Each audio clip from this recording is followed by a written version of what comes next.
요한이서 택하심을 입은 부녀와 그의 자녀에게 편지 드립니다. 성령의 법의 교훈 안에 거하는 사람이 아버지와 아들을 모시는 자입니다. 누구든지 이 교훈을 가지지 않고 여러분에게 나아가거든 그를 집에 들이지도 말고 인사도 마십시오. 그는 여러분을 미혹하려는 사단의 종이기 때문입니다. 그런 자들에게 문안 인사를 하는 자는 그 악한 일에 참여하는 자입니다. 내가 여러분에게 쓸 것이 많으나 그보다는 여러분을 만나기를 바랍니다. 내가 직접 여러분을 찾아뵙는다는 것은 2000년 전의 이야기가 아닙니다.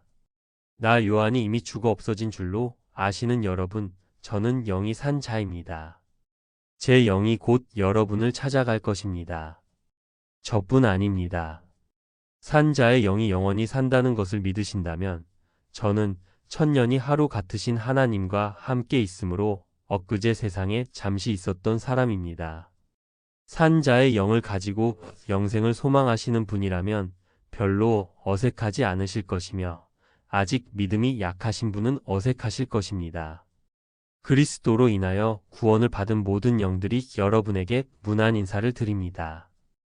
요한 3서 본서의 내용은 사도들과 교회의 헌신적이던 식주인 가이오 사도들의 전한 말씀을 여러분이 다르게 알고 있듯이 말씀을 사도들의 말씀과 다르게 전하여 성도들의 길을 잃게 한 디오드레베 공식적으로 사도들의 말씀이 잘못되었다고 말하는 즉 성경 말씀 세공업자, 즉 오늘날에도 있는 바울을 공식적으로 욕하는 일부 신학자 데메드리오, 이렇게 세 부류에 대하여 하시는 말씀입니다. 물질적으로 부한 가이오와 같은 자들에게는 내 재물을 어떻게 쓰는 것이 옳겠느냐, 가이오와 같이 쓰는 것이 옳지 않겠느냐 하는 충고이고, 또한 디오드레베나 데메드리오와 같은 자들에게는 우리의 영이 너희에게 가서 모든 것을 너희가 행한 대로 갚아줄 것이니 우리의 영과 대면하기 전에 너희는 돌이키라고 경고하는 말씀입니다. 사랑하는 자여, 그대가 무엇이든지 형제, 곧 세상에서 나그네 된 자들에게 행하는 것은 신실한 일입니다. 그 형제들은 주의 이름을 위하여 나가서 이방인에게 아무것도 받지 않은 자들입니다. 이 같은 자들을 영접하는 것이 진리를 위하여 함께 수고하는 자가 되는 것이 아니겠는지요. 내가 가면 그들이 행한 일을 잊지 않을 것입니다. 사랑하는 자여, 악한 것을 본받지 말고 선한 것을 본받으시기 바랍니다. 선을 행하는 자는 하나님께 속하고 악을 행하는 자는 하나님을 뵙지 못한 자입니다. 내가 그대에게 쓸 것이 많으나 먹과 붓으로 쓰기를 원치 아니하고 속히 보기를 바라니 우리가 면대하여 말하게 될 것입니다. 평강이 그대에게 있기를 바랍니다. 그대는 각 친구 명하에 문안하십시오. 유다서 부르심을 입은 자, 곧 하나님 아버지 안에서 사랑을 얻고 예수 그리스도를 위하여 지키심을 입은 자들에게 편지 드립니다. 사랑하는 여러분, 우리 모두 한 가지로 얻은 구원에 대하여 여러분에게 편지하려는 뜻이 간절했었습니다. 그리하여 이제 성도에게 주신 믿음의 도를 위하여 힘써 싸우라는 글로 여러분을 독려하고자 이렇게 편지를 드립니다. 여러분 중에 마음을 숨기고 몰래 들어온 사람 몇이 있습니다. 그들은 옛적부터 이 판결을 받기로 미리 기록된 자들입니다. 의인의 대신이 되기 위한 자들입니다. 그들은 경건함에 대하여 마음이 떠난 자들입니다.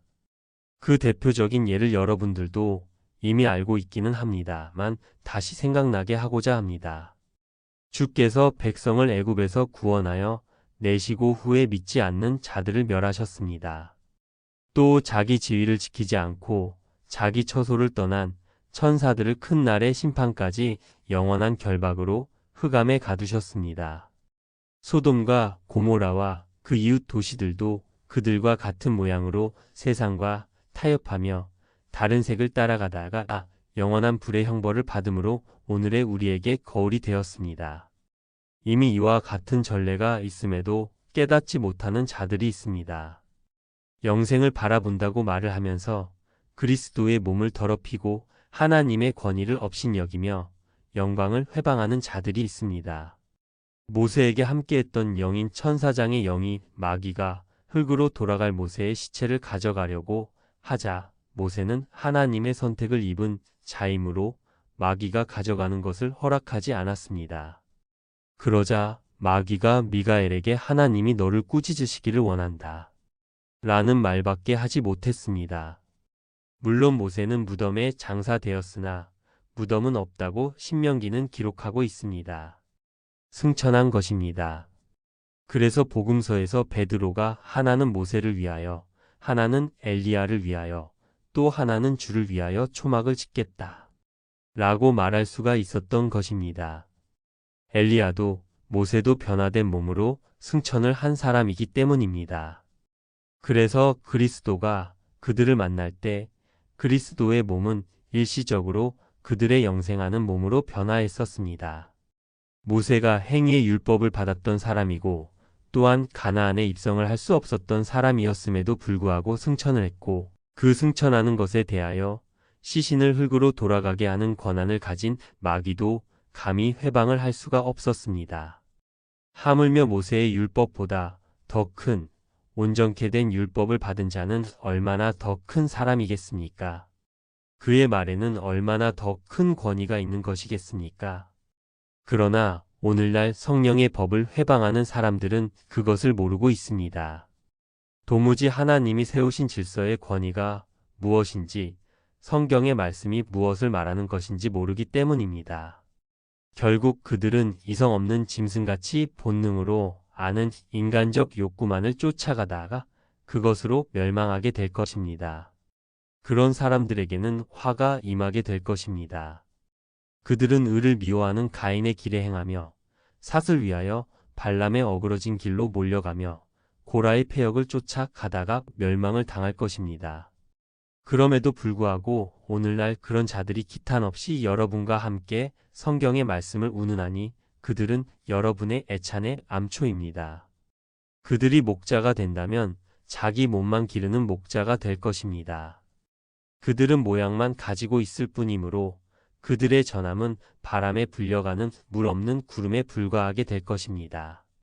그들은 죽은 자의 상태에서 살 기회를 얻고도 다시 죽는 길로 가다가 뿌리까지 뽑혀 열매는 없으면서 크게만 자라있는 가을 나무같이 될 것입니다.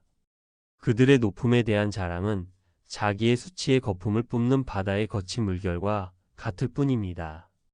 그들은 영원히 캄캄한 흑암에 돌아갈 유리하는 별들일 뿐입니다.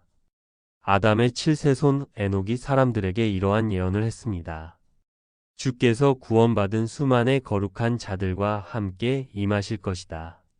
그리하여 모든 사람을 심판하시고 거룩함에 나아가지 않는 경건치 않은 자들의 행함과 그들이 주의 말씀에 반기를 들어 한 모든 말을 증거로 그들을 정죄하실 것이다.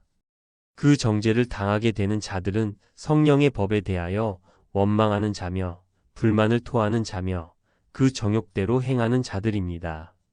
그 입으로 자기를 자랑하며 자기를 나타내기 위하여 아첨하는 자들입니다.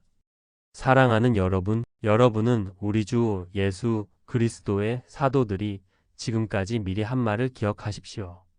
그들이 여러분에게 말하기를 마지막 때에 자기의 경건치 않은 정욕대로 행하며 기롱하는 자들이 있을 것이다. 라고 한 것을 기억하실 것입니다.